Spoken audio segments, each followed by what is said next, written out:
పేరు అర్జుల కిషన్ రెడ్డి, తెలంగాణ రాష్ట్ర రెడ్డి సంఘానికి జిల్లా అధ్యక్షుడిని మరియు జిల్లా స్టేట్ వర్కింగ్ ప్రెసిడెంట్గా పనిచేస్తూ ఉన్నాను.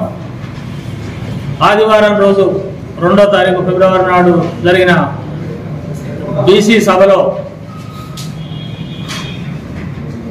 నవీన్ కుమార్, చింతపండు నవీన్ కుమార్ అలియాస్ తీన్మార్ మల్లన్న అనే వ్యక్తి రెడ్డిల పైన మరియు ఓసీల పైన చేసిన అనుచిత వాక్యాలను ఉపసంహరించుకొని బహిరంగంగా క్షమాపణ చెప్పాలని డిమాండ్ చేస్తా ఉన్నాం. అలాగే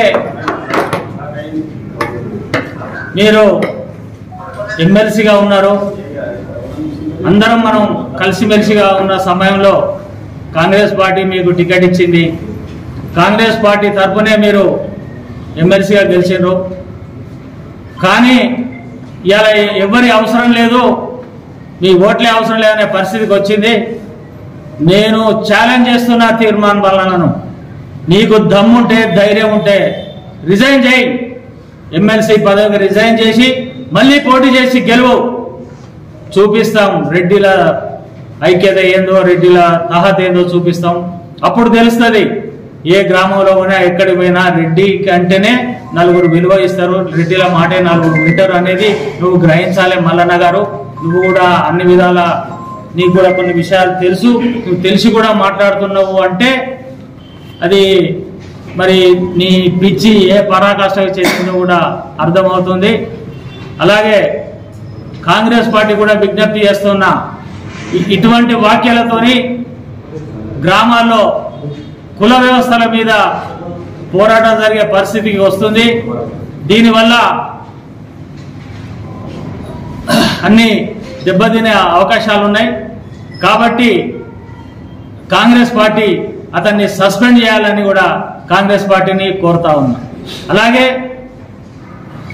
అతి కొద్ది రోజుల్లో ఓసీల అందరం కలిసి గవర్నర్ గారికి వినతి పత్రం ఇచ్చుకుంటూ ఆయన ఎమ్మెల్సీ పదవిని కూడా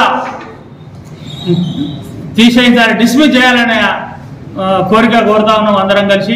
అలాగే ఈడబ్ల్యూఎస్ కేంద్ర ప్రభుత్వం ఇచ్చింది, అదొక రాజ్యాంగబద్ధమైన ఈడబ్ల్యూఎస్ స్కీమును నువ్వు తప్పుబట్టి దాన్ని తీసేయాలనే ఆలోచనతో కుట్ర చేస్తున్నావు.